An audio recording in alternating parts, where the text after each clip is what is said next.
जा रही अपनी बहन को छोड़ के, तुम्हें छोड़ के, जंगल छोड़ के। मुझे इतना दूर रखने की क्या जरूरत थी? माँ, तुम्हें इतना दूर से जंगल में जाने की क्या जरूरत थी? इतनी दूर जंगल से धोला क्यों लेकर आई हूँ? मैं बात नहीं करूँगी।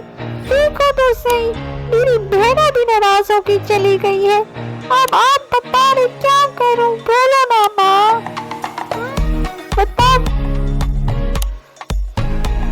तो माँ बोलती है कि सुनो बेटा, नहीं नहीं बेटा, तुम्हें तुम्हारे घर जाना चाहिए।